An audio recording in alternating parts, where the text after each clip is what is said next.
Apple, go to Apple Podcast, type in Funny Stories with Ocean, look up Adam's episode. I think your episode is like 2 or 3, and he tells a great, hilarious story about Michael Jackson meeting him and everything. But now here's another story that you're going to tell. So, yes, and this story is very of the times considering the news that we got the other day. And I'm going to use part of the setup.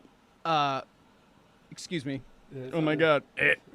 I'm going to use part of the setup from the other story just because I think it's important to let people know. I grew up in a very rad, amazing, beautiful, but very small town in Florida called Indian Harbor Beach. And some of the best people. I love that place. Is such a special place in my heart.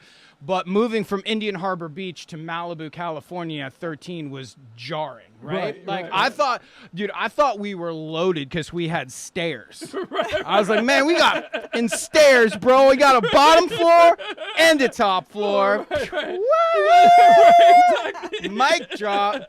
Motherfuckers with their one-story bullshit. Right.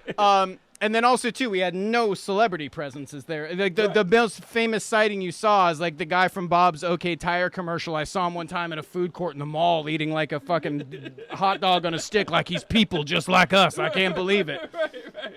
Then I came out to Los Angeles, and it was just, it was mind-blowing. I mean, some of the people that I've grown up around and some of the people I bumped in on a day-to-day basis are some of the most famous people. And, the wealth out here was insane because, I mentioned this before. I'll quickly set it up again. But one night, me and my buddy snuck out, 14 years old, hormones raging. Right. We snuck out to go meet these girls on a beach and go do a little date on a beach. And they were 14 too. And my friend mentioned this something like her dad is some oil tycoon or some movie producer or some, I don't know, Illuminati motherfucker. I don't know. But he's so rich. That's what he said. And I'm like, everyone here is so rich. You guys got stairs on stairs on stairs here, right? So we're sitting there and we're talking and I'm doing the little butt scooch trying to get close to her, just figuring out how do I get sand down her pants. And and all of a sudden, we're sitting there, and a helicopter passes by, stops, comes back, and starts. And she gets up. She goes, "Oh fuck, it's my dad. I gotta go." Are you? And she looks up at the helicopter. She's like, "I'm so sorry," and then starts jogging down the beach. And I was like, "Where the fuck am I?" Like, that's a whole other level Of rich. It's like, "Honey, Jody is not in her room. To the helicopter." Like nuts. Right. So there was this Long Beach in Malibu called Broad Beach, and what we would do every Friday, we'd save up, everyone would chip in a 20, and we'd get a keg of beer, and we'd drag the keg down the beach. Go ahead. Oh, sorry. Yeah, we dragged the keg down the beach, and Broad Beach is a lot of vacation homes. Not a lot of people live there. So it's houses up on a cliff, long wooden staircases down to these beautiful wooden gazebos that sit on the beach, and they were always empty. So we would just drag a keg down to one gazebo, stop, and I'm not exaggerating, 150 15 to 18-year-olds would just get fucking blackout drunk and just like lunatics, like howling at the moon. All right. So we're sitting there and I'm around the keg and we're drinking and I'm carrying on and my buddy Chris is playing this acoustic guitar and we hear her shout over our shoulders, "Hey, what the fuck are you kids doing here? This is my goddamn gazebo. You guys can't be here. You're trashing the place." And we look up and it's Eddie Van Halen. Oh, shit. It's Eddie Van Halen. And we're like, "Oh, my God." And my buddy's immediately like, "Oh, Eddie, we're so sorry." So we're all kind of starstruck and disheveled. So we start gathering the keg. We start gathering all our stuff. He's like, "Yeah, man, my wife's sleeping up there. You guys can't be partying down here. It's not even it's private property." And we're like, "Oh, sorry." So we grab the keg, we start dragging it away, and my buddy looks at me, he goes, "Bro, I can't believe we just got kicked out of a keg party by Eddie Van Halen." Right. We get 2 steps further. He goes, Stop. He goes, "What the fuck am I doing?" He's like, "Everyone come back. Everyone come back. You can all rage here. You can all party here. Just please keep it down. And just try not to be too loud because my wife's up there sleeping." He was so rock and roll when he realized he was like old man Nelson from next door ruined the party. It broke his soul in half. You could just see it in his face. He was like, never could I be this person. Right. And the whole place just erupted. Eruption. The whole place erupted, and it was just like one of those scenes from an 80 movie. I think Michael J. Fox cruised by fucking surfing a van. It was nuts, and we were like, hey, come down and party with us. He's like, that's a felony and too far. But you all are minors, but yeah, I just, when he passed the other day, I remembered that story, and he was definitely an icon, once in a lifetime artist. Damn, he revolutionized that's music, but the thing that always got me, same way I spent my entire life in a rock band touring around the country, causing just fucking mayhem. And that's why, I've lived next to neighbors who have raved until 6 a.m. when I'm trying to sleep. And I just don't have the bone in me to like complain, because when you've lived that life and you've been that outlandish, the idea of shutting it down like that is just, I don't know. I felt a kindred. He just at his core was just like, damn, I can't do this. I gotta let them party. How many kids was down there? You like think? 150, bro. Like literally, and we were all high school. It was like I was in 9th grade at the time. Who picked the place?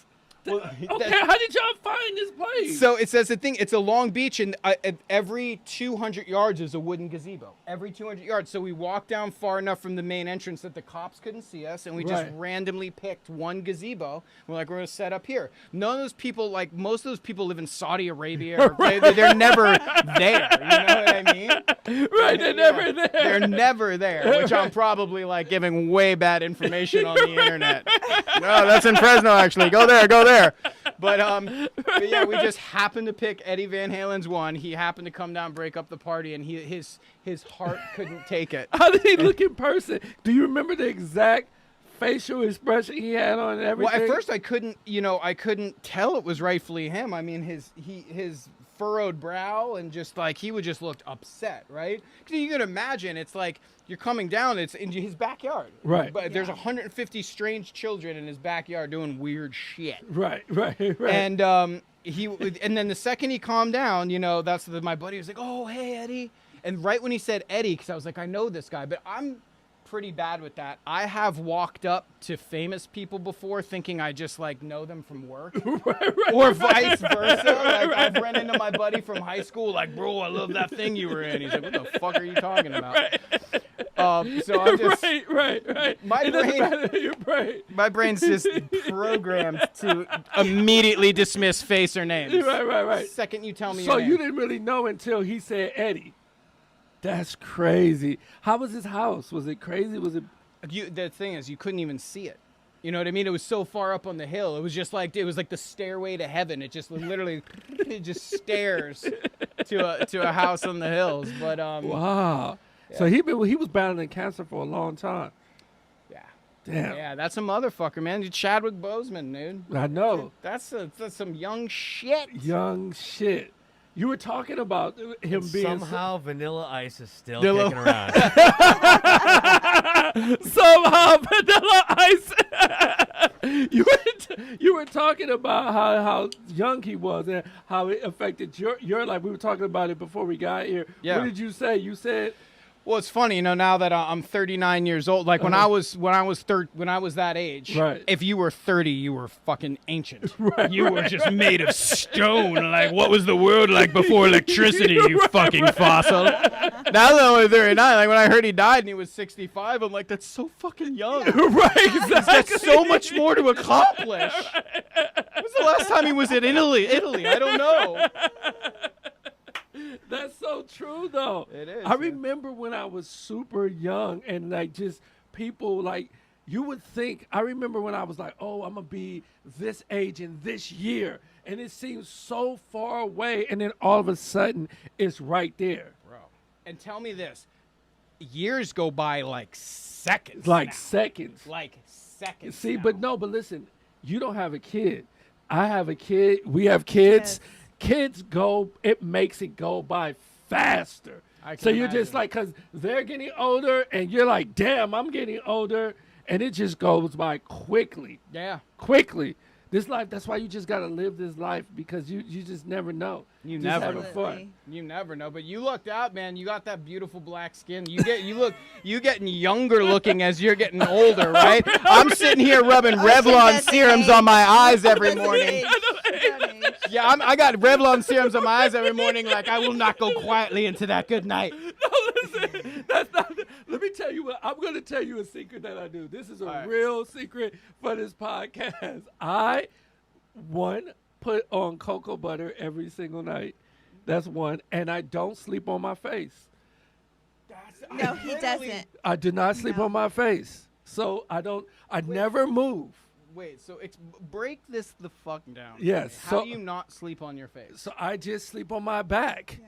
Right, Yvonne? Yes, I'm like a mummy. I just sleep. I don't turn my head, doesn't anything. So there is no wrinkles on my face or anything. That's the secret. So full disclosure, right? Getting personal. Let's do it. When I'm on my back, though, I kind of snore. But that's all right. I snore real bad. Like, if I'm petite as shit. I said I'm petite as shit. When I'm on my side, I'm like, the second I roll over to my back, it's like, So you tell me you want to look old or worry about your girl getting mad at you for snoring? Oh, God, yeah. And so which one do you want? I don't know, man. That's a trade-off. But I know what you mean, because I wake up in the morning, I got that big old pancake face. Right, and it takes all day to level out. I'm telling you, I don't. And I made a conscious effort years ago to never sleep. Now, it might make me go bald, maybe, I don't know, but I'll take that because I can cut my hair off.